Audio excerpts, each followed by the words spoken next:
আজকে আমি বাটা মাছ দুইভাবে রান্না করা দেখাবো। শুরুতে মাছ কুটে ধুয়ে ভালোভাবে পরিষ্কার করে নেওয়া হচ্ছে। এরপর প্রথমেই দেখানো হচ্ছে প্রস্তুত হওয়া পদের পুরো রূপ। তারপর ধাপে ধাপে দেখাবো ডিম ভরা বাটা মাছ ও টমেটো দিয়ে ভুনা, আর দেখাবো বাটা মাছ দিয়ে ডাঁটা শাকের ঝোল। ব্যাস, ভালোভাবে মাছ ধুয়ে পরিষ্কার করা হয়ে গেল। এখন কুটে নেওয়ার পালা। মাছ ভালোভাবে ধোয়া হয়ে গেলে কিছুটা ফ্রিজে রেখে দেব। আর দুটো মাছ দুই রকমভাবে রান্না করব। বড় বড় ডিম ভরা বাটা মাছ।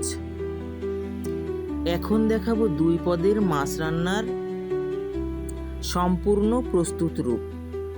টমেটো দিয়ে বাটা মাছের ভুনা আর শাকের ডাঁটা দিয়ে বাটা মাছের ঝোল। দুটো পদই খেতে অসাধারণ মজা হয়েছিল। গরম গরম ভাতের সঙ্গে একেবারে জমে গিয়েছিল। এবার চলে আসলাম সম্পূর্ণ রান্নার জোগাড় নিয়ে। সমস্ত কিছু কুটে ধুয়ে রান্নার জন্য প্রস্তুত করে নেওয়া হয়েছে।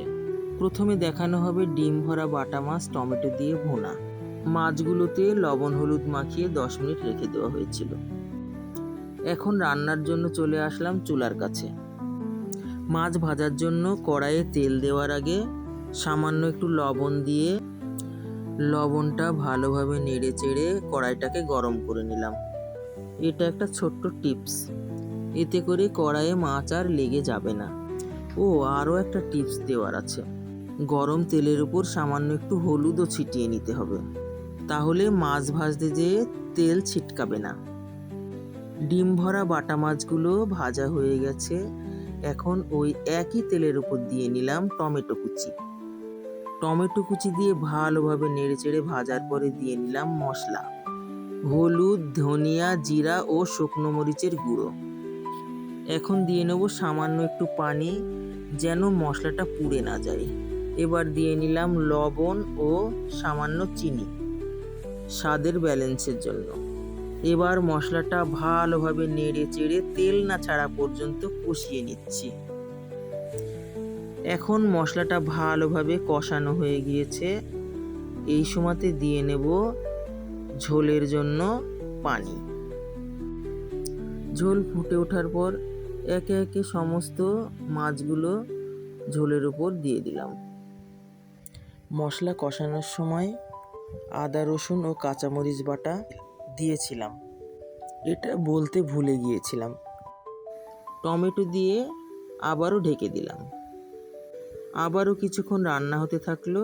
এই সময়তে ঢাকনা তুলে দেখলাম ঝোল ঘন হয়ে এসেছে, টকবক করে ফুটছে, প্রায় থকথকে ভাব হয়ে এসেছে।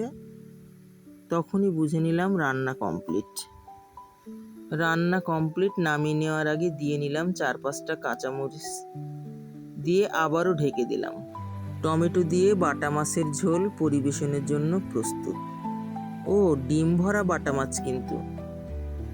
গরম গরম ভাতের সঙ্গে পরিবেশন করে দিলাম। এটা ছিল রাতের খাবার আয়োজন। গরম ভাতের সঙ্গে বাটা মাছের ভুনা আর ডাঁটা শাক ভাজা।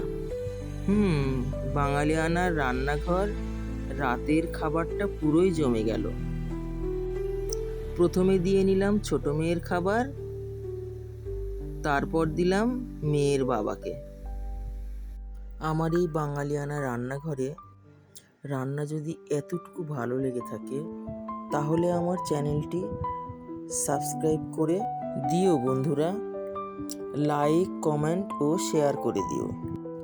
তোমাদের একটি কমেন্টে অনুপ্রেরণা পাই বন্ধুরা। মেয়ে এবং মেয়ের বাবা খেয়ে বলল অনেক মজা হয়েছে বাটা মাছ ভুনা। এবার চলে যাব আর একটা রান্নাতে, বাটা মাছ দিয়ে ডাঁটা শাকের পাতলা ঝোল। এই গরমে ডাঁটা শাকের পাতলা ঝোল অনেক উপকারী একটা তরকারি বন্ধুরা। এখন যে রান্নাটা দেখাবো সেটাও আরও একদিনের রাতের আয়োজন।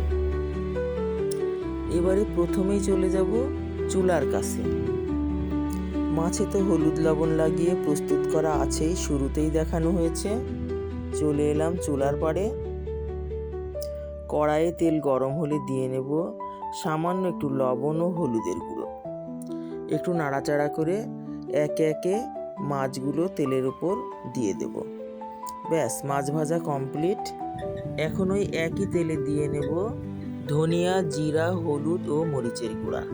আরও দিয়ে নেব কাঁচামরিচ ও আদা রসুন বাটা, দিয়ে ভালোভাবে কষিয়ে নেব।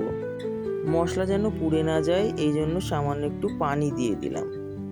তারপরেই দিয়ে দিলাম আলু ও ডাঁটাগুলো, ভালোভাবে কষিয়ে পানি ঢেলে দিলাম। তারপরেই দিয়ে নিলাম ভাজা মাছগুলো। ভাজা মাছগুলো দিয়ে ঢাকনা দিয়ে ঢেকে দিলাম।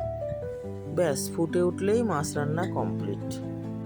বাটা মাছ দিয়ে শাকের ডাঁটার পাতলা ঝোল খেতে অসাধারণ হয়েছিল এবং পরিবেশন করে দেওয়া হলো। এই গরমে গরম গরম ভাতের সঙ্গে বাটা মাছ দিয়ে ডাঁটা শাকের পাতলা ঝোল, একেবারে বাঙালিয়ানার রান্নাঘর জমে উঠল রাতের আয়োজনে। গরম ভাতের সঙ্গে দারুণ জমে গেল আজকের রান্না। এভাবেই খেতে খেতে আজকের মতো বিদায় নিচ্ছি।